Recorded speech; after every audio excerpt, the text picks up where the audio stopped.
ಎಲ್ಲಿಯೂ ಆ ಕ್ಷೇತ್ರದ ಬಗ್ಗೆ ತಪ್ಪಿನಡೆ ಒಂದೇ ಒಂದು ಮಾತು ಆ ಕ್ಷೇತ್ರದ ಬಗ್ಗೆ ಮಾತಾಡಲಿಲ್ಲ. ಕ್ಷೇತ್ರದ ಮೇಲೆ ನಂಬಿಕೆ ಇದೆ, ಕದ್ರಿ ದೇವಸ್ಥಾನದ ಮೇಲೆ ನಂಬಿಕೆ ಇದೆ. ಕದ್ರಿಗೆ ಸೇರಿದಂಥ 4 ಭಾಗದ ದೈವಗಳಲ್ಲಿ ಅದು ಒಂದಾಗಿದೆ. ಆದ್ದರಿಂದ ನಾವು ಹಿರಿಯರು ತೋರಿಸಿದ ರೀತಿ ನೀತಿಯನ್ನು ಉಳಿಸಬೇಕೆಂಬ ದೃಷ್ಟಿಯಲ್ಲಿ ಮಾತಾಡಿದ್ದು. ಕನ್ನಡದ ಪ್ರಾರ್ಥನೆಯನ್ನ ಮಾಡಬಾರದು, ತುಳುವಲ್ಲೇ ಮಾಡಬೇಕೆಂಬ ನಿಯಮ ಇದೆ. ಯಾಕಂತ ಹೇಳಿದ್ರೆ ಇತ್ತೀಚೆಗೆ ನಿಮಗೆ ಉದಾಹರಣೆಗಳನ್ನು ಕೊಡಬಹುದು. ದೇವಸ್ಥಾನಗಳ ಚಾವಡಿ, ದೇವಸ್ಥಾನಗಳ ಸಂಬಂಧಪಟ್ಟಂತ ವ್ಯಾಪ್ತಿ ಎಲ್ಲಿದೆಯಾ ಆ ಜಾಗದಲ್ಲಿ ದೈವಕ್ಕೆ ಬರದ ಭಾಷೆಯನ್ನ ಅಲ್ಲದೆ ಬೇರೆ ಭಾಷೆಯಲ್ಲಿ ವ್ಯವಹರಿಸಬಾರದು ಎಂಬ ನಿಯಮವೂ ಇದೆ. ಆ ರೀತಿಯಾಗಿ ಒಂದು ಪ್ರಶ್ನಾ ಚಿಂತನೆಯಲ್ಲೂ ಕಂಡು ಬಂದಂಥ ವಿಚಾರಗಳು ಇದೆ. ಯಾಕಂತ ಹೇಳಿದ್ರೆ ಕೆಲವು ದೇವಸ್ಥಾನಗಳಲ್ಲಿ ಬೇರೆ ಬೇರೆ ರಾಜಕೀಯ ಪಕ್ಷಗಳ ಮೀಟಿಂಗ್ಗಳು, ಬೇರೆ ಬೇರೆ ರೀತಿಯ ಚಾವಡಿಗಳಲ್ಲಿ ಬೇರೆ ಬೇರೆ ರೀತಿಯ ಕೆಲಸಗಳಾಗುವಂಥದ್ದು. ಯಾಕಂತ ಹೇಳಿದ್ರೆ ಇದು ದೈವ ಭಾಷೆಯಲ್ಲಿ ಅದೇ ತಾಯಿ ಭಾಷೆಯಿಂದಲೇ ಮಾತನಾಡಬೇಕು. ದೇವ ಭಾಷೆ ಸಂಸ್ಕೃತಿ ಆದರೆ ದೈವ ಭಾಷೆ ತುಳು, ಅನ್ಯಥಾ ಬೇರೆ ಭಾಷೆಯಲ್ಲಿ ವ್ಯವಹಾರ ಮಾಡ್ತೀರಾ, ಇಲ್ಲಿ ಆ ಥರದ್ದು ಕಂಡು ಬಂದಿದೆ ಅಂತ ಬಂದದ್ದು ಮಾತನಾಡಿದ್ದು ಇದೆ. ಇದಕ್ಕೋಸ್ಕರ ಅದು ಒಂದು ಜನರ ಮುಂದಿನ ದಿನಕ್ಕೆ ಇದೆಲ್ಲವೂ ಅರ್ಥ ಆಗಬೇಕು. ಮತ್ತೆ ಅಲ್ಲಿ ಕರೆದ ಬಗ್ಗೆ ಮಾಧ್ಯಮದಿಂದ ಬಂದದ್ದಕ್ಕೆ ನಾನು ಮಾಧ್ಯಮದಲ್ಲಿ ಉತ್ತರ ನೀಡ್ತೇನೆ ಅಂತ ಅವರಿಗೆ ಸ್ಪಷ್ಟಪಡ್ತೇನೆ.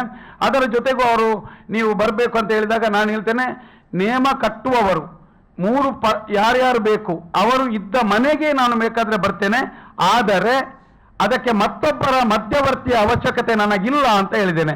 ಯಾರಾದರೂ ದೈವ ಸಂಬಂಧಿ ಚಾಕಿರಿ ಗುತ್ತಲ್ಲ ಬಂದರೆ, ದೈವದ ನಿಜವಾದ ಚಾಕಿರಿ ಮಾಡುವವರಿದ್ರೆ ನೀವು ಕರೆದ್ರೆ ನಾನು ನಿಮ್ಮ ಜಾಗಕ್ಕೆ ಎಲ್ಲಿ ಬೇಕಾದರೂ ಬರಬಹುದು ಅಂತ ಹೇಳಿದ್ದೇನೆ. ಅಲ್ಲಿ ಯಾಕೆ ಜಾರಂದೇ ಅಲ್ಲಿ ಬರುವುದಿಲ್ಲ ಯಾಕೆಂದೇಳಿ ಅಲ್ಲಿಯ ನಾನು ಹೆಸರು ಇಟ್ಟಿಲ್ಲ. ಮಲ್ಲ ಅಲ್ಲಿ ಬರಬೇಕಿದ್ರೆ ಆ ಜಾಗದಲ್ಲಿ ಬಂದು ಆ ಜಾಗದಲ್ಲಿ ಇಂಥದ್ದು ಏನಾದರೂ ನಡೆದಾಗ ನಾವಲ್ಲಿ ಪ್ರಶ್ನೆ ಮಾಡುವಂಥದ್ದು ಸರಿ. ಈಗ ಎಲ್ಲರೂ ಮಾಧ್ಯಮದಲ್ಲಿ ಬಂದದ್ದರಿಂದ ಮಾಧ್ಯಮದ ಉತ್ತರವನ್ನು ನಾನು ನೀಡಿದ್ದೇನೆ.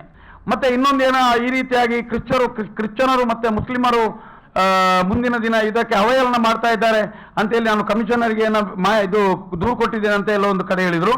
ನಾನು ರವಿಪ್ರಸನ್ನ ಅವರಿಗೆ ಸ್ಪಷ್ಟವಾಗಿ ಹೇಳುವಂಥದ್ದು, ದೈವಾರಾಧನೆಯ ನಿಯಮದಲ್ಲಿ ಇವತ್ತಿನವರೆಗೆ ತುಳುನಾಡ ದೈವಕ್ಕೆ ಇವತ್ತಿನವರೆಗೆ ಯಾವ ಅನ್ಯ ಧರ್ಮೀಯರು ಕ್ರಿಶ್ಚಿಯನರಾಗಲಿ ಮುಸ್ಲಿಮರಾಗಲಿ ಎಲ್ಲಿಯೂ ಅಪಚಾರದ ಮಾತನ್ನಾಗಲಿ ಅದಕ್ಕೆ ಅಪವಾದವನ್ನಾಗಲಿ ಅದನ್ನು ಗೇಲಿ ಮಾಡುವಂಥದ್ದಾಗಲಿ ದೈವಾರಾಧನೆಗೆ ಅನ್ಯಾಯ ಮಾಡಲೇ ಇಲ್ಲ ಎಂಬುದು ಪತ್ರಿಕೆಯ ಮೂಲಕ ತಿಳಿಸುವಂಥದ್ದು.